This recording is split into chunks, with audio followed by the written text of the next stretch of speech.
Welcome to the podcast. This is Imran Najib, and in today's podcast, we are going to read some of the Iqbal's works and his book, Stray Reflections, which is actually the diary, the notebook of Allama Iqbal, the private notebook of Allama Iqbal, and we have read 20 notes from this book, and today we are going to start from 21. Let's start. 21 is Muslim solidarity. From what I have said above on Islam and patriotism, it follows that our solidarity as a community rests on a hold on the religious principle. The moment this hold is loosened, we are nowhere. Probably the fate of the Jews will befall us. And what we can do in order to tighten the hold, who is the principal depository of religion in a community? It is the woman. The Muslim woman ought to receive sound religious education, for she is virtually the maker of the community. I do not believe in an absolute system of education. Education, like other things, is determined by the needs of a community. For our purposes, religious education is quite sufficient for the Muslim girl. All subjects which have a tendency to dewomanize and to demuslimize her must be carefully excluded from her education. But our educationists are still groping in the dark. They have not yet been able to prescribe a course of study for our girls. They are perhaps too much dazzled by the glamour of Western ideas to realize the difference between Islamism and constructs nationality out of a purely abstract idea. Religion and Westernism, the very lifeblood of whose concept of nationality is a concrete thing, for example, country. So this was the 21, and Allama Iqbal has shed some light on Muslim solidarity. And it will only work if we work on the education of the woman. And if there is any system out there, any thought, any idea or ideology which dewomanize and demuslimize women, that women are not even able to have their rights to get education, and we do not care if they are also practicing Muslims. That maybe men think that they have more right to be a Muslim, that we, in front of the whole wide world, show ourselves that we are Muslims, but we do not care if the women at home are practicing Islam. Maybe they have burdened them to work, the household works, and this mentality has to be changed. The women have rights, and they should have the rights to do whatever they want to do within the circle of Islam, and they have the right to get education, because if they are not educated, how they can produce an educated society? So let's move forward to the 22. Number 22, note number 22, the German nation. The German nation. In the economy of nature, each nation has a function allotted to it. The function of German nation is the organization of human knowledge. And you have to remember that this book was written after the World War One and before World War Two. I do not see the year of this note, but it is probably in 30s, I think, in 1930s. All right, in the economy of nature, each nation has a function allotted to it. The function of germination is the organization of human knowledge, but they have recently started on a commercial enterprise which may give them an empire. But they will have to suffer the displacement of a higher ideal by all-absorbing spirit of trade.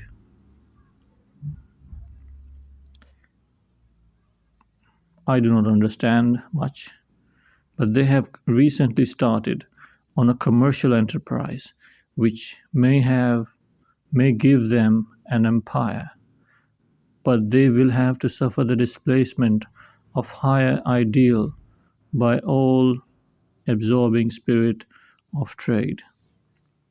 Well, it depends on the circumstances in that year that Allama Iqbal has spoken about.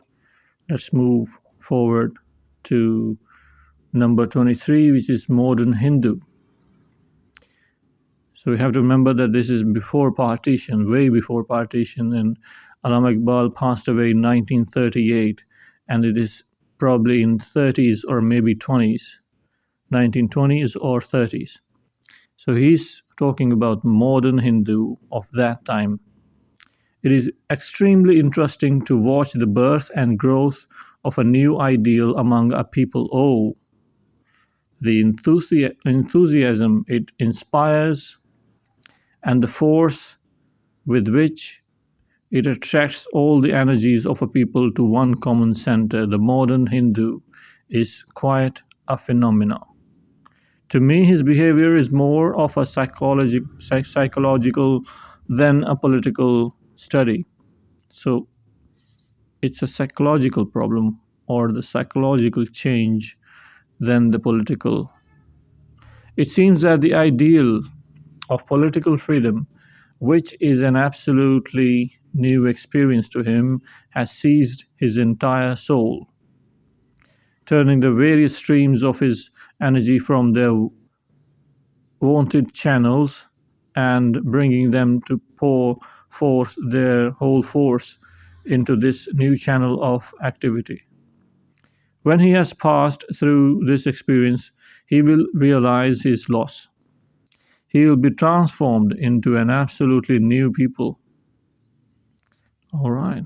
New in the sense that he will no longer find himself dominated by the ethical ideas of his ancestors, whose sublime fancies have been a source of perpetual consolation to many a distressed mind.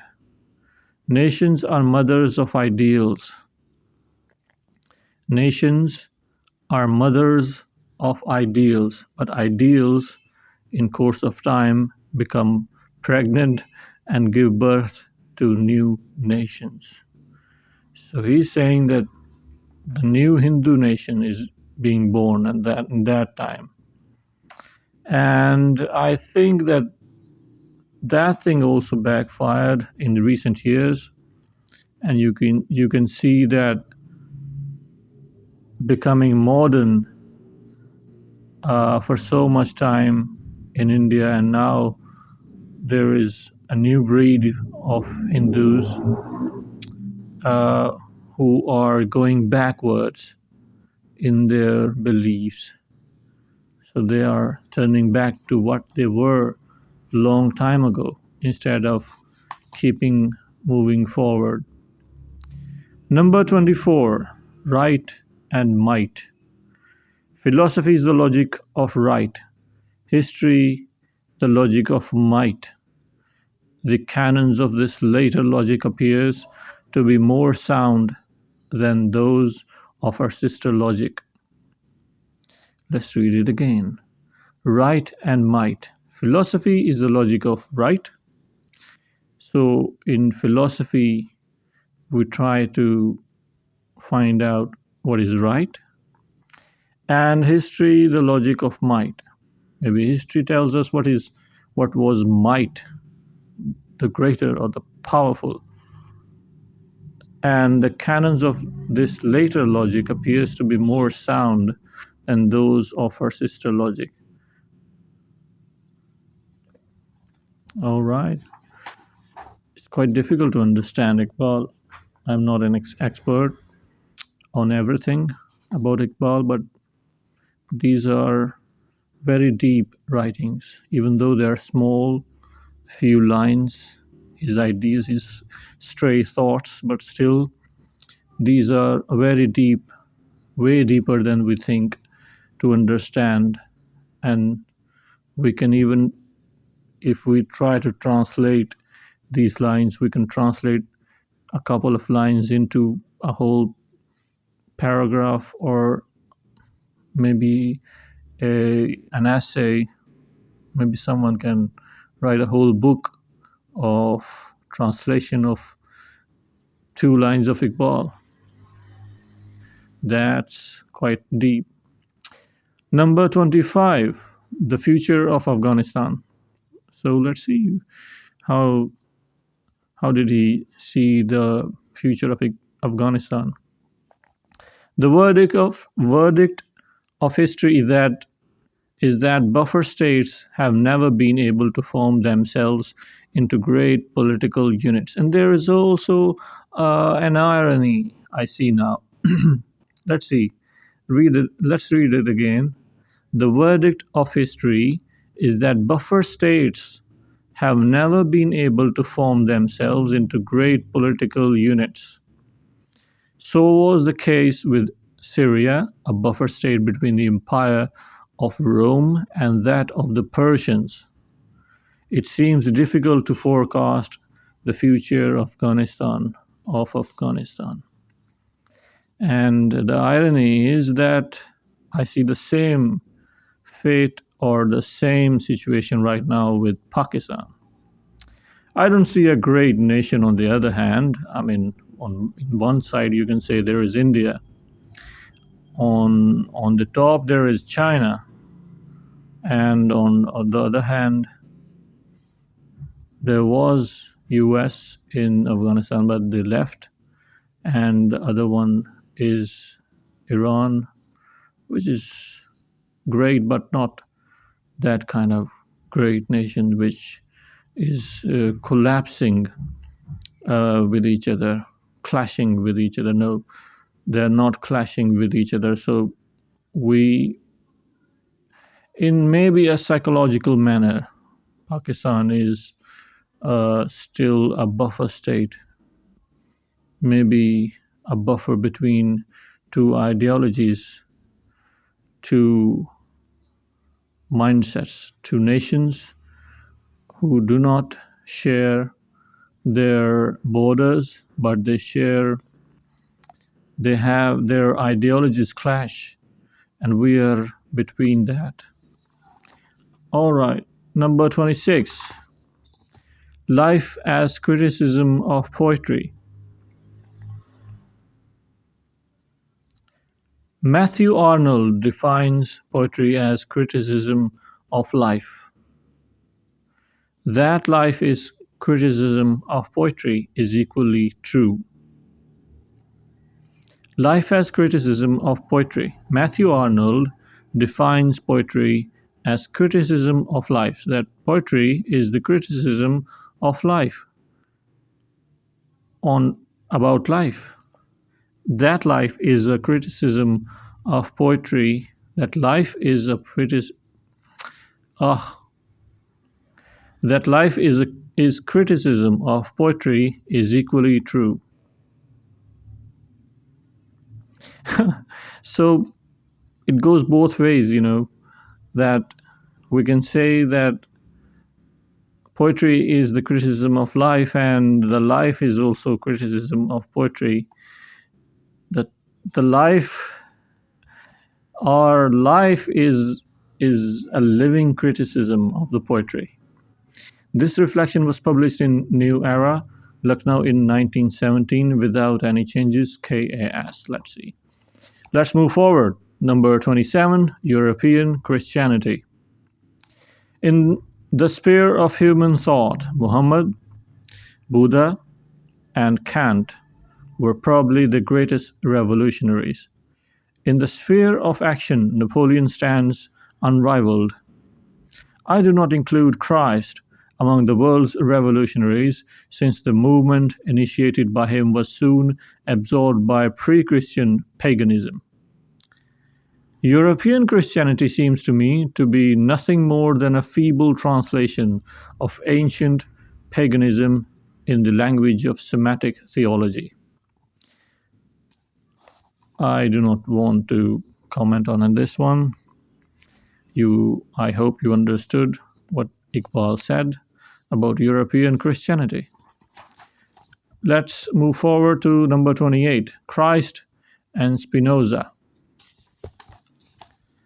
The Jewish race has produced only two great men, Christ and Spinoza. The former was God incarnated in the Son, and latter in the universe. Spinoza was only a completion of the greatest teacher of his race. All right. Number 29, Aristotle. I have the greatest respect for Aristotle, not only because I, in the brackets, living in the 20th century, know him much better than the older generations of my community, but also because of his vast influence on the thought of my people.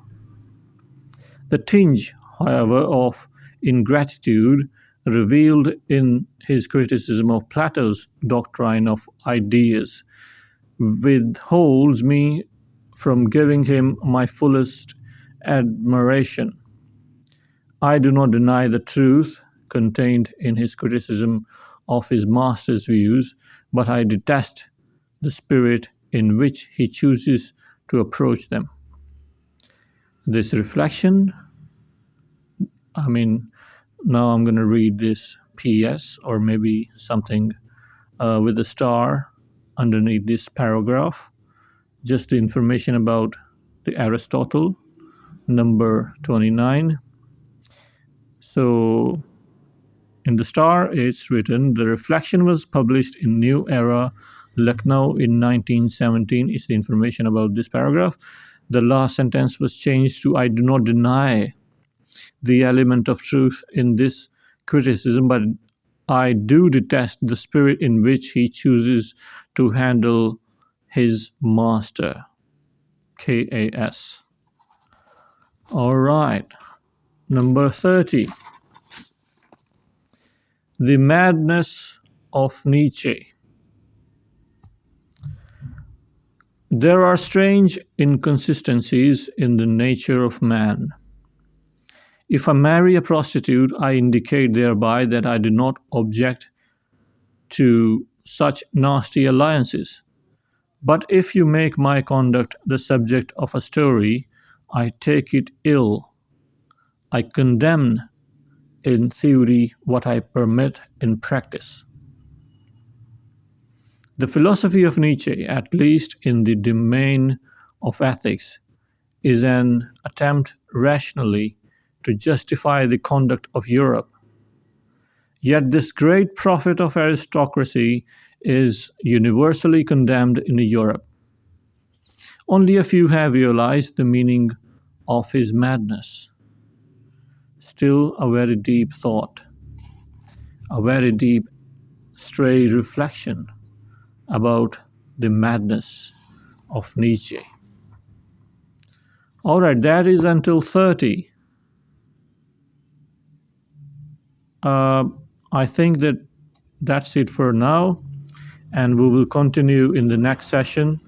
In the podcast number 3, we will start from number 31, and we'll be reading this casually, not like a proper audiobook, but I want to continue in this manner.